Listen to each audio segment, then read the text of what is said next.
On parle beaucoup de l'amour qui crie, de l'amour qu'on annonce, de l'amour qu'on célèbre.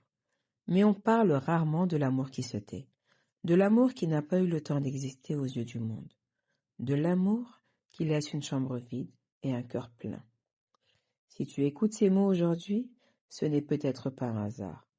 C'est peut-être que toi aussi, tu portes un amour que personne ne voit. Bienvenue dans l'amour sans cri. Ici, on ne parle pas fort, on ne dramatise pas, on ne cherche pas à impressionner. Ici, on comprend. L'amour sans cri est né d'un deuil périnatal, d'une maternité interrompue, d'un espoir suspendu, d'un silence imposé. Il est né d'un amour immense qui n'a pas eu le temps de crier. Mais au fil du chemin, j'ai compris quelque chose. Le silence ne touche pas uniquement les mères. Il touche tous ceux qui portent une perte que le monde ne sait pas accompagner. Peut-être que tu as perdu un parent, un frère, une sœur, un enfant, un conjoint. Peut-être que tu as perdu une version de toi-même après une épreuve qui t'a changé à jamais.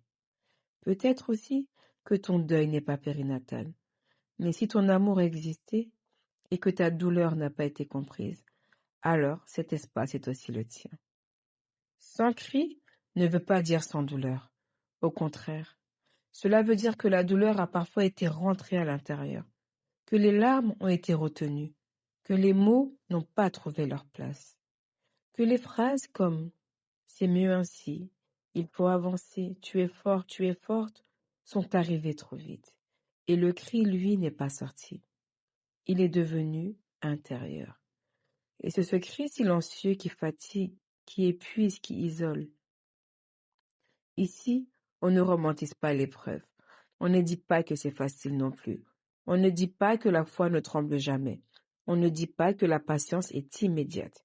Oui, il peut y avoir de la colère. Oui, il peut y avoir de l'incompréhension. Oui, il peut également y avoir de la jalousie. Et oui, il peut y avoir de la culpabilité. Et il peut surtout y avoir une dépression après la perte. Et non, cela ne fait pas de toi une mauvaise personne, ni une mauvaise croyante, ni une personne faible. Cela fait de toi un être humain qui a aimé. Ce podcast est un espace thérapeutique, un espace né d'une épreuve intime, mais ouvert à tous ceux qui portent un amour invisible.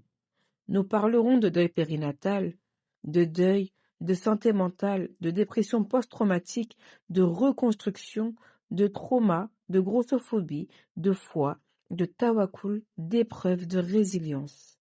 Certains épisodes seront des refuges, d'autres seront comme des voix qui réveillent. Mais la voix restera toujours posée, douce et profonde. Je ne suis pas ici comme experte froide. Je suis ici comme une femme qui a traversé, qui a pleuré, qui a questionné, qui a douté, qui a reconstruit. Une femme qui est passée par la dépression, par l'incompréhension, par ce moment où l'on ne reconnaît ni son corps, ni son esprit. Une femme qui a cherché à comprendre. Comprendre ce qui s'est passé dans son cerveau, dans son corps, dans son cœur.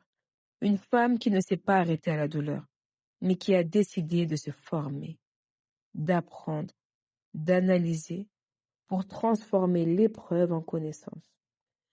Et un jour, très bientôt je dirais, je vous parlerai aussi de mon histoire, de la perte de mes jumeaux, de cette épreuve qui a bouleversé mon corps, ma santé, ma foi, ma manière de vivre et de voir les choses. Mais chaque chose en son temps. Je ne suis pas ici pour me noyer dans ma douleur. Je suis ici pour transmettre. Peut-être que tu écoutes en secret. Peut-être que ton entourage pense que c'est passé. Peut-être que tu souris en public et que tu pleures en privé. Sache que ton amour compte, même s'il n'a pas crié, même s'il n'a pas été vu, même s'il n'a pas été reconnu. Il existe et il mérite du respect. L'amour sans cri, c'est apprendre à aimer malgré la cicatrice. Une cicatrice n'est pas une faiblesse, c'est la preuve que tu as survécu. Et survivre, c'est déjà une forme de force. Si ces mots t'ont parlé, alors abonne-toi, parce que chaque semaine, nous continuerons ce chemin ensemble, Inch'Allah. On se retrouve vendredi prochain pour le prochain épisode. En attendant, prends soin de ton cœur, qu'Allah apaise les cœurs qui écoutent, qu'il donne la force à ceux qui traversent et qu'il transforme nos épreuves en élévation. N'hésite pas à partager ce podcast à une personne à qui ça pourrait faire du bien. Bienvenue dans l'amour sacré.